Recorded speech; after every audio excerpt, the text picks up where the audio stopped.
Dans la première partie, nous avons analysé en profondeur le jeu magistral que Michael et Roth jouaient l'un contre l'autre. Nous avons examiné tous les événements et circonstances qui ont conduit Michael à affronter son ennemi le plus grand et le plus puissant. Cependant, à la fin, nous vous avons laissé avec plus de questions que de réponses. Alors, continuons là où nous nous étions arrêtés.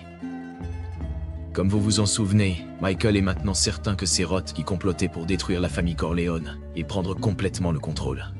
Cependant, Michael est maintenant confronté au mystère de pourquoi Roth fait tout cela et qui est le traître au sein de la famille. Et comment Roth a-t-il réussi à tromper Michael de manière aussi brillante sans qu'il ne s'en rende compte? Roth savait qu'il n'avait pas affaire à un gangster ou un voyou moyen. Il comprenait qu'il traitait avec Don Michael, le fils du célèbre Don Vito Corleone, avec qui il avait travaillé et appris pendant des années. Roth lui-même était un homme extrêmement intelligent, doté d'une grande vigilance et d'une capacité de prévoyance qui lui permettait d'avoir toujours 10 coups d'avance sur tout le monde. Le plus grand avantage de Roth, qui lui donnait sa supériorité, était sa capacité rusée à s'adapter constamment à différentes situations, tout en anticipant et en planifiant lorsque les choses ne se déroulaient pas comme prévu. Alors, sans plus tarder, entrons dans le vif du sujet.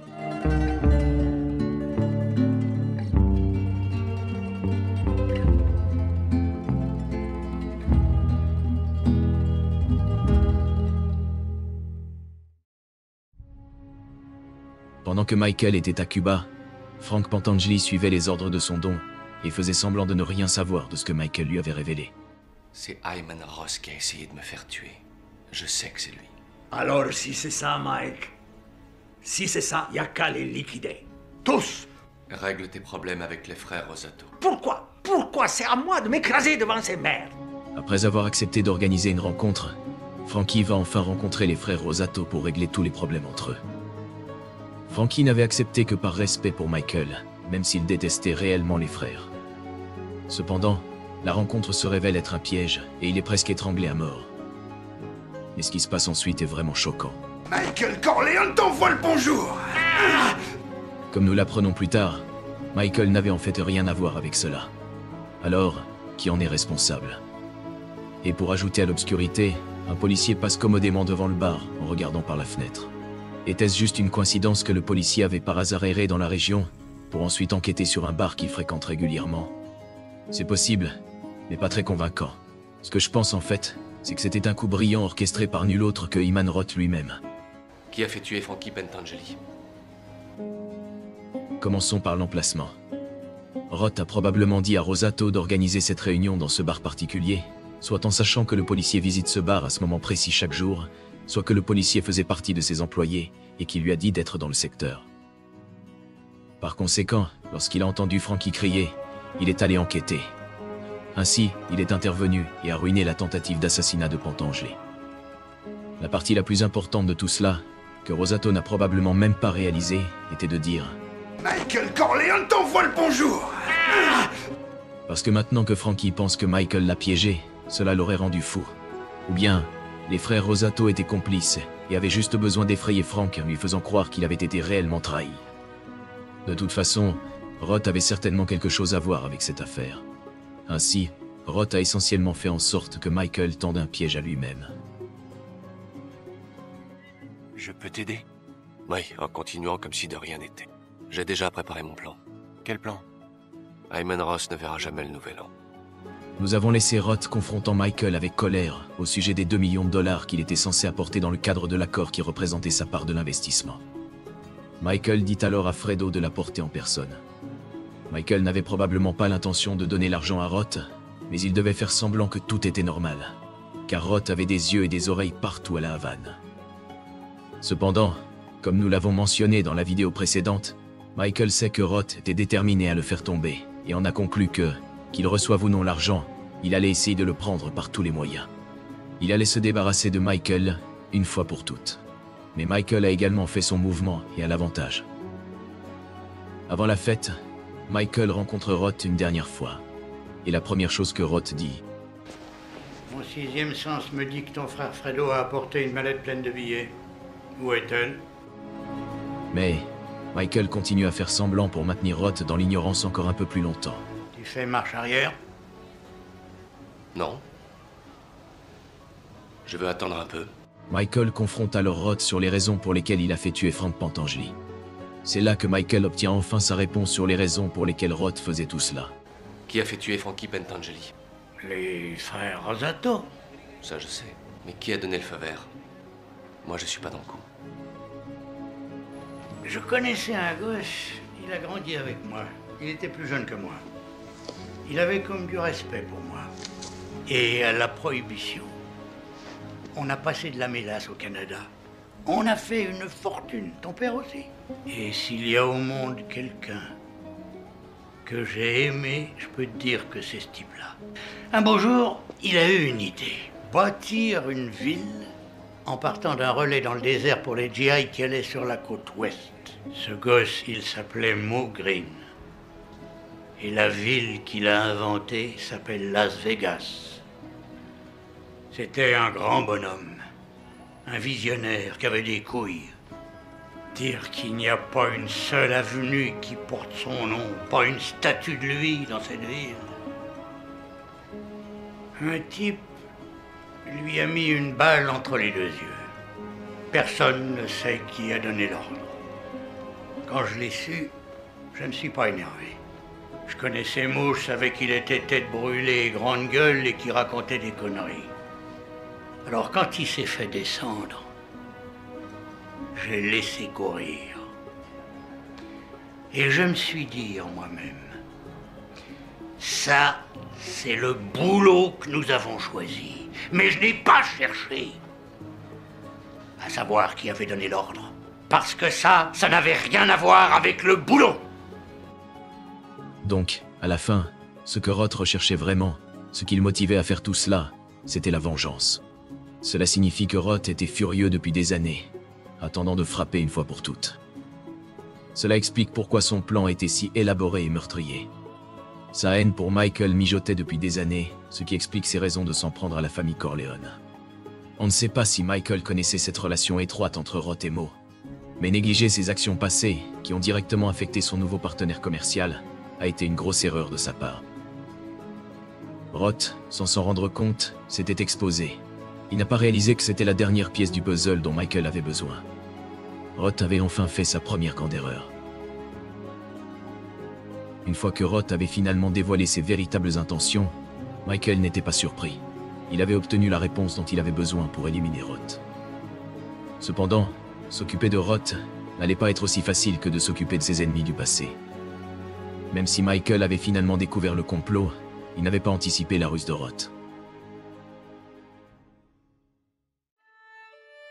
La veille du Nouvel An, Michael est sorti avec Fredo pour divertir quelques officiels du gouvernement et des membres du Congrès à La Havane, agissant comme si tout était normal.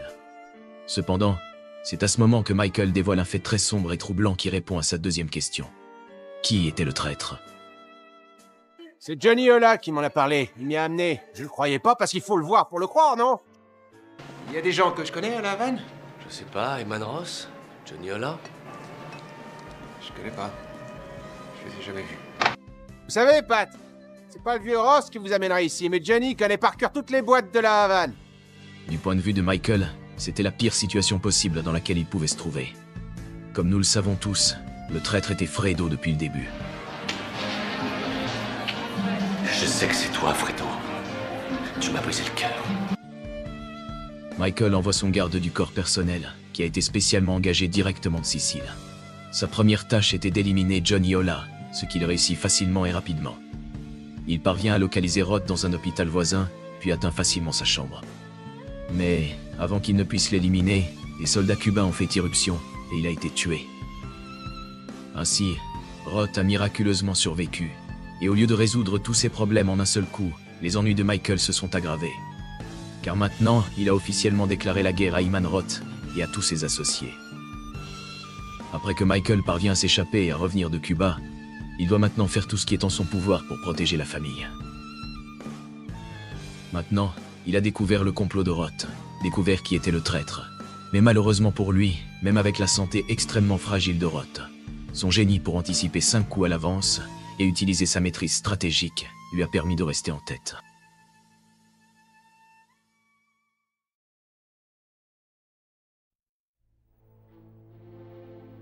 Même si cela semblait sans rapport avec Roth, le Sénat enquêtait sur l'influence croissante et le pouvoir de la mafia aux États-Unis.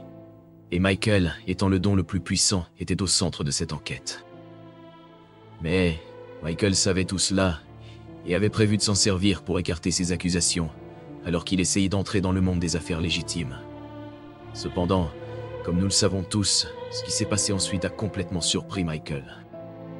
Comme vous vous en souvenez peut-être depuis le début de la vidéo, nous avons discuté des intentions de Roth concernant son désir d'éliminer Frank Pentangeli.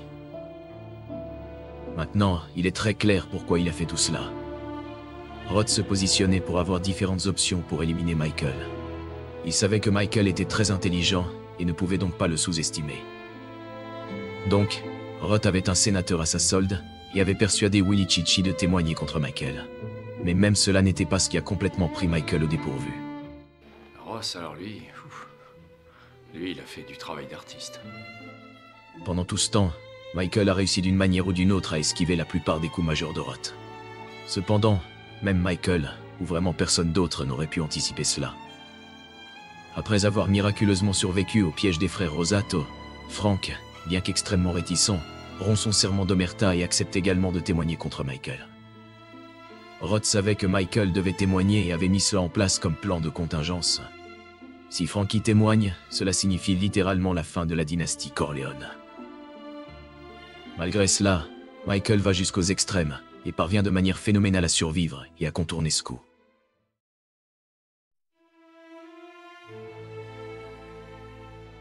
C'est la question à laquelle nous avons tous pensé depuis des années. Qui a ouvert les rideaux? Eh ben, voici ce que je sais. Quelqu'un ayant un accès direct a pu entrer dans la chambre de Michael pendant que Kay dormait et ouvrir les rideaux pour donner aux assassins une vue dégagée. Nous savons que Fredo a aidé Roth de l'intérieur, et il est également dans l'intérêt de Fredo qu'ils éliminent Michael. Nous voyons aussi les assassins morts devant la chambre de Fredo, ce qui pourrait aussi être un indice. Ainsi, tout ce que nous venons de dire pointe directement vers lui. Cependant, quand il avoue à Michael et à Tom, il semble sincèrement ne pas avoir su que c'était un coup monté. Et cela implique qu'il y était bien mêlé, donc il était définitivement impliqué. Mais en ce qui concerne celui qui les a littéralement ouverts, ce n'était probablement pas lui personnellement. Il a probablement envoyé une femme de chambre les ouvrir pour éviter tout soupçon. De plus, d'après ce que disait Kay, les rideaux étaient fermés avant qu'elle ne se couche. Par conséquent, quelqu'un est entré sans éveiller de soupçon, spécifiquement quelqu'un à l'intérieur du domaine.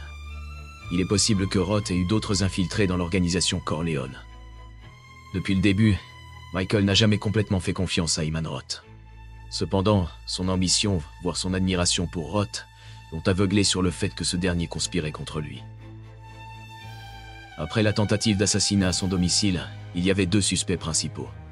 Il est possible qu'il n'en soit pas sûr et qu'il ait manipulé à la fois Roth et Pentangeli.